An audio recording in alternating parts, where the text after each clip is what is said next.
Kevin McHale, the Hall of Famer, NBA on TNT analyst, three-time champ with the Celtics, called last night's Philadelphia-Boston Game 1. He joins us tonight. Kevin, thanks for joining us. How surprised were you with what you saw last night? Yeah, I was pretty surprised, especially when I knew that Jaylen Brown wasn't going to play. And they just, the Celtics, it really is pretty amazing. I mean, I know that I am an old Celtic, and Danny's a good friend of mine, Ainge, who runs the team and stuff like that. But, I was watching that team, and I'm thinking, no, Kyrie Irving, Gordon Hayward hasn't been around all year long.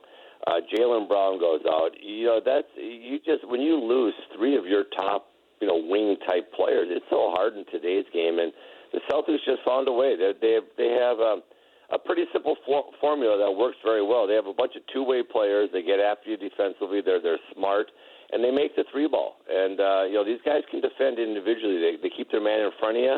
They make you work to beat them. They have a bunch of guys that are just scrappy. And but I was surprised. I had done a few of the Philly games in the playoffs, and they were hitting a stride. Their ball movement was fantastic. Their body movement, just the spacing, the ability to knock down threes by multiple people. And last night, none of that really showed through. The only thing that kind of showed through to me last night that Philly has a huge advantage is when Joel Embiid just starts going to work in the post. There's just no answer for him. Who is the most important Celtic now? Ooh, wow. You know what? It may sound funny, but probably the most important Celtic might be the oldest guy out there, Al Horford. Against Milwaukee, Al got in the post. He played against all those guys from Milwaukee that they were so skinny. Antetokounmpo, Thon Maker, and he just took them in the post and just bodied them, hit them, and got to the free throw line, made 2- and 3-foot shots all night long against Milwaukee, and kind of whenever the Celtics needed a hoop, they were able to go to Al in the post. Now against Joel Embiid, his post game is going to be minimized just because Joel is a really big, lanky, good defender in that painted area. And so all of a sudden, Al goes outside and starts making threes, stretches the defense, makes passes from on top, gets the ball moving from side to side. He's a good pick setter. So I would say Al Horford, if they have a chance to win this series, Al's going to have really play well every single night in a victory for the Celtics. Just because again, there's lack of bodies, but Rozier's fantastic. Tatum looks nothing like a rookie.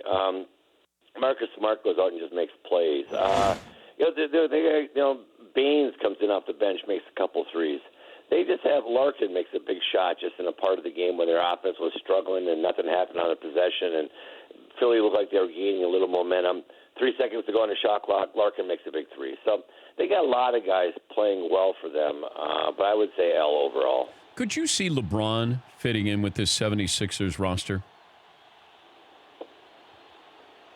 Yeah, I mean, LeBron fits in anywhere he wants to fit in because LeBron can have games where LeBron can take a back seat, which he's not doing right now just because of the Cleveland knows it needs him to do so much stuff. But LeBron can take a back seat at any point he wants and just put. He's never been like I got to score. I'm a greedy scorer. If he plays and these guys got it going, Joel Embiid has it going, he'd pass. But I would say one thing. Simmons is special. He didn't play well last night, but Simmons is really special. And taking the ball out of his hands, because LeBron's such a great playmaker, I'm not sure if I'm Philly, and as is crazy to say, but as great as LeBron is, that I'm not sure that him going to that team really helps Simmons become the player that he needs to be not for Philly to win next year, but for Philly to have a run. Like I was saying last night during the broadcast, that Philly and Boston, with the youth of the guys, they have a chance to make this a generational type thing. Like when I say generation in the NBA, it's 5, 6, 7 years. I mean, that's a generation in the NBA, and they have a chance to be relevant not only in the Eastern Conference, but for championships over that period of time. And I think LeBron is just as phenomenal as the guy is, and he gives them a year or two of, probably saying they're the favorites if they can keep everybody. But I don't know. That's interesting because I'm such a fan of LeBron just because he can do anything he wants on a basketball floor. But he could easily take a back seat and just come in there and just help his team get better. But, I don't know. He's Kevin McHale joining us, Continental Tire Coach's Corner. When you hear the LeBron-Michael Jordan comparisons or argument or discussion, what do you think? Well, they're two different players. I mean, LeBron is a pass-first guy. LeBron, I've seen LeBron. He'll move the ball. He'll do stuff. Michael was a scoring assassin. LeBron's a better passer, better rebounder than Michael. Michael just had that late game, unbelievable drive, great one-on-one player from certain spots on the floor. They're really different. So it's always hard. I always say LeBron's a little bit of a combination of Magic and Larry and just a unique unto himself. Michael was just a phenomenal scorer. With just a gritty, tough, take no prisoners type attitude, and they're different. So I hear the comparisons. Two of the top players who ever have played the game. It just depends on what you like. Like I always tell people, like if I was playing, I'd rather play with LeBron James. Because after I made like 8 in a row, he's giving me my 9th one. I might make 8 in a row, and Michael say, "Hey, you've had enough. I'm going to go get mine now." So, it depends on. Well, Bird did that too. What you're looking at. Didn't Bird do that to you as well? Like, would he always go to you, or would he say, "All right, Kevin, that's enough"? No, Birdie was a very unselfish guy. He didn't force anything. He'd take shots, but if you were hot, believe me, he was one of the first guys to say, "Hey, get Kevin the ball, get Robert the ball, get whoever the hot man the ball was." So yeah, no, that was.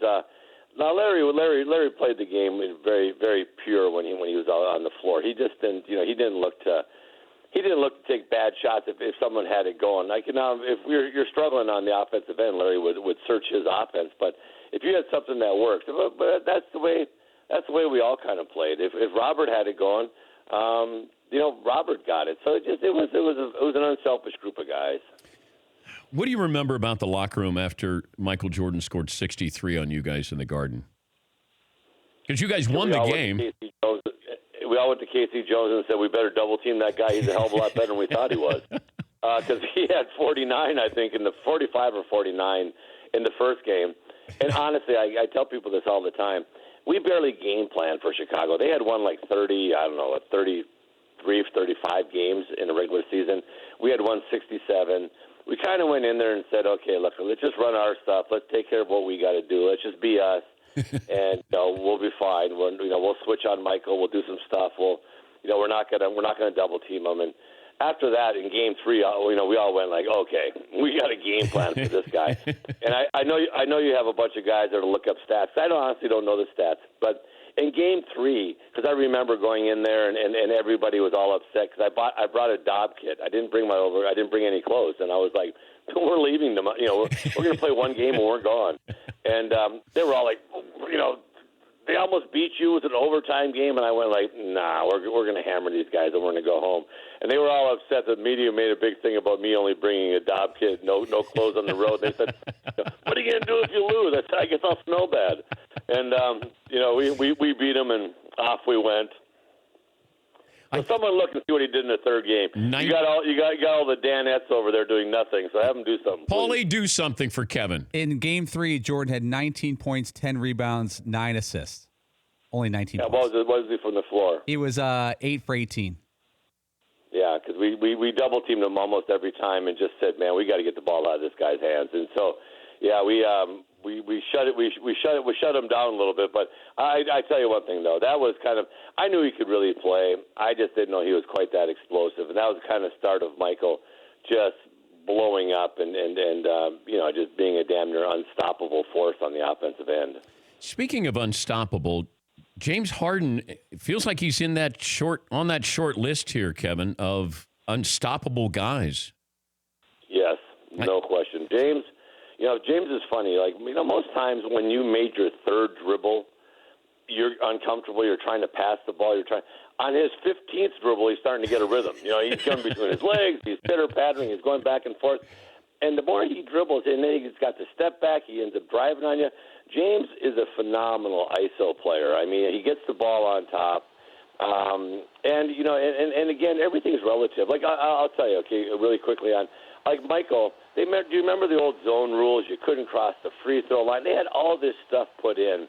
And Michael just took such great advantage of those rules because, you know, he would get on that right side on the elbow, on the box. You couldn't come over. It was all convoluted defensive rules. Well, now the defensive rules say you can't touch a player on the perimeter. And, you know, James is so physical and he's so strong that it's almost impossible to guard him because he initiates a ton of contact. Yeah. And when he's initiating that contact, it just it goes in favor of the offense almost all the time. So when he's up there, he's in an amazing flow right now. And what makes that whole flow happen is if you watch him, he'll make that step back three. And when he's making that, man, I tell you what, he backs up and he comes, backs up and he comes at you, backs up and he comes at you, finally goes by you, makes a pass. And I think Clint Capella has helped him so much. Clint is rolling. Clint is staying open. Clint's always – it was a great kid, Capella. I was lucky enough to work with him for a while. He's always presenting himself open at the rim. So James has a bailout when he's going to throw it up there high to Clint, and Clint's playing well. But, yeah, James is unstoppable right now. And you know, that's he's on a roll that when guys get on, you just go like, wow. It feels like every time we have somebody on who played against Bird, we always ask for their favorite trash talk story. You were there. You were in the theater every single night. Do you have a favorite Bird trash talk story? Oh my gosh! Well, probably my favorite one was we were playing in Phoenix and we were way up. We were like 15, and we have the worst fourth quarter in the history. We're terrible, and Larry's bad. Larry's missing shots, throwing it to the other team, throwing it in the third row, and they come back and somehow they go up two. So we have a play, out of bounds play. I'm taking it out, and Larry says, I'm going to bust off the play, and I'm just going to come out, and I'm going to shoot a three. And I'm like, we're down two. I'm like, no, don't do that. I'm like, let's shoot a two, please. Go to the hole, try to get fouled.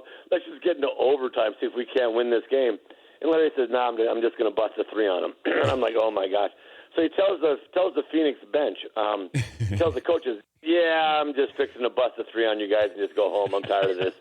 And he gets the ball, jumps out, busts the play, comes out, gets the ball at the slot, shoots the ball. As the ball's in the air, he kind of turns towards the Phoenix bench and yells, told you so. He stops running to the locker room. And it went in. And I just started laughing. I was like, oh, man. You know, it's just one of those ones where you just kind of – he has such supreme confidence. And it was just – but that's the one when you were back in and Larry went in and said, well – I won the game in the first three quarters, then I lost it in the third quarter, or the fourth quarter, excuse me. Then I won it at the end. He goes, my record tonight is 2-1. And we all just kind of laughed about it. I still love when he says to Xavier McDaniel, X, I'm going to get the ball right here, and I'm going to take a jumper right in the face. I'm going to make it. And then he gets the ball, takes the shot right in front of Xavier McDaniel and makes the shot, you know, and X tells the story. He's like, he did exactly what he was telling me he was going to do.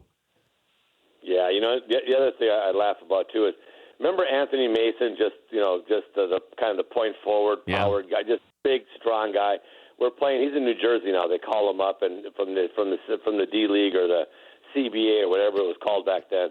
And he's sitting out there, and man, that guy's like, he's got muscles everywhere. So before the game, Larry looks at him. He goes, "Hey, Kevin." I said, "Yeah." He goes, "Look at this guy, man." And he's standing there. He goes, "Look at all those muscles." And Anthony Mason is just standing there kind of posing, and then Larry looks at him and goes, "Yeah, all those muscles aren't going to help you tonight." He said, "I'm going to bust you up." And Larry would shoot the ball and yell "muscles" when he was shooting it. And I just kind of laughed about it. He was a piece. That's what I tell people. Wow. Larry is a funny guy. He makes fun of himself. He's self-deprecating. Larry is a lot different than you see the button-down Larry that he is in public. Is a lot different than the Larry that we saw all the time. And I was lucky enough. I did a little thing for him for NBA TV, and we got together and played some golf and had a few beers, and within 2 minutes we were just laughing about old stuff, and had a great couple of days with Larry and his wife Dinah and his son Connor. So a lot of fun, good people. Well, we laugh every time we see that game in New Orleans when Larry lit up the Hawks and the Hawks bench is going crazy. The fact that Cliff Levingston and those guys are throwing the towel. I mean, Bird was unbelievable. And you had just set the Celtic record, I think, prior to that, right? I think a week earlier, and then Bird's, went goofy in New Orleans against the Atlanta Hawks. Yeah, he told me there was a little bit of time left in the clock, and we had beaten Detroit, and I had just scored 56, and I'm walking off the court, and Larry goes, "Where are you going?" I said, "I'm done." I said, "Look at the coach. I'm exhausted. I'm tired." I said, I'm done." Larry goes, "Man, don't do it, Kevin, because when I get that hot, I'm not coming out of the game." I said, "Okay." A week later, he got that hot, and he looked at me, and at about 50-some, he looked at me and goes, "I told you so." And I just said, "Go ahead," And so that's what I'm saying. It was like to have the Celtics record for a week, it's a much better story when Larry comes out and throws 60 a week later than have the thing for, a year or whatever. It was just funny because he looked at me during that game and said, "I'm on fire. I'm not coming out." And then we all got him the ball, and it was all history. Great stuff. Safe travels, Kev. Great to catch up with you again. Thanks for making time. You guys are the best. Take care, guys. That's Talk to you later. Kevin McHale, Hall of Famer. Continental Tire Coach's Corner. Continental Tire, proud to be the exclusive tire of the Dan Patrick Show. No matter where you drive or what you drive, Continental designs tires for what you do. For more information, visit ContinentalTire.com. Continental Tire, for what you do. For more Dan Patrick Show, tune to Audience Channel 239 on DirecTV or download the Dan Patrick Show app.